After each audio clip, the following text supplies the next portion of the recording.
반갑습니다. 내 가족의 사건처럼 하나하나 최선을 다하는 법무법인 이현입니다. 누구나 법적 문제가 생기면 심적으로나 경제적으로 큰 부담을 갖게 됩니다. 혼자서 해결해 보려 하겠지만 만족스러운 결과를 이끌어내기가 쉽지 않죠. 여러분의 정신적인 고통, 금전적인 어려움을 이해하며 이현의 법률 상담 시스템을 통해 도움을 드리고 있습니다. 의뢰인의 문제는 하나의 사건이 아니라 한 사람의 삶이라는 마음으로 면밀하게 분석하여 해결의 실마리를 찾아드리겠습니다. 자, 그럼 오늘의 주제인 층간소음 스토킹에 대하여 함께 알아볼까요?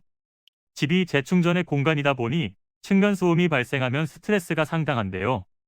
받는 스트레스가 크다 보니 분쟁이 심할 경우에는 폭행, 살인행위까지 이어지기도 합니다. 하지만 층간소음도 잘못 대응하게 되면 스토킹 처벌법에 해당할 수 있다고 하는데요. 반복적인 소음 보복 행위는 스토킹 범죄의 일종으로 처벌을 받을 수 있습니다. 특히 신고를 받고 현장에 출동한 경찰이 거듭 소음 발생에 대해 경고를 하는 상황에서도 같은 행위를 반복한다면 고의성이 있는 것으로 판단하여 스토킹 처벌법에 따라 3년 이하의 징역 또는 3천만 원 이하의 벌금에 처해집니다.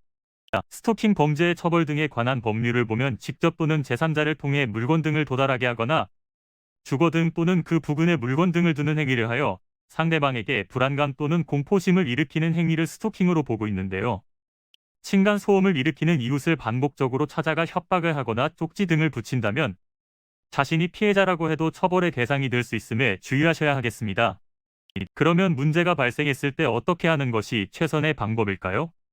아파트의 경우라면 관리사무소에 민원을 제기하는 것이 바람직하며 그럼에도 소음이 계속된다면 층간소음에 관한 상담을 받을 수 있습니다.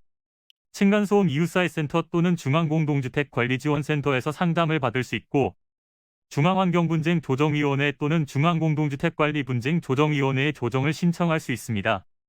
만약 소송을 통해 대응하려 한다면 피해자가 법원에 가처분 신청을 하는 방법이 있습니다.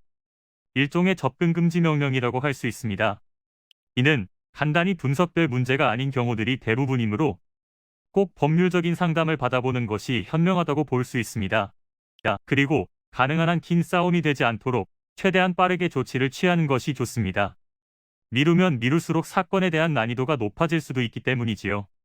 가벼운 병도 방치를 하면 상당히 무거운 병이 되듯이 이 또한 역시 사전에 바로잡으셔야만 간단한 조치로도 해결할 수 있는 가능성이 높아지는 것입니다. 여러분이 골머리를 앓고 계신 그 사안, 저희 법무법인 이현에게 알려주세요. 이현의 법률 상담 시스템을 통해 든든한 지원군이 되어드리겠습니다. 간혹 변호사가 아닌 사무장 등과 상담하는 줄로 오해하시는 분들이 계시는데 이는 전혀 아니며 저희 법무법인 이현은 변호사와 1대1로 상담이 이루어진다는 점을 다시 한번 꼭 알려드립니다. 저희는 하나의 분야가 아닌 민사, 형사, 가사뿐만 아니라 비송사건 등 모든 것을 추구하고 있는 종합 로펌입니다. 가장 궁금해하시는 사건의 해결 가능성과 해결의 키포인트, 예상되는 문제점과 해결 방안 등을 총망라하여 종합적인 시각으로 안내해드리고 있습니다.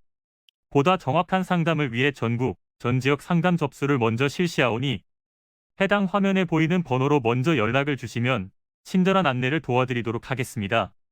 인터넷으로 법무법인 이현을 검색 후 홈페이지를 살펴보시고 와도 좋습니다. 언제나 의뢰인이 처한 상황을 이해하며 그 입장에서 생각하겠습니다. 저희는 법무법인 이현이었습니다. 감사합니다.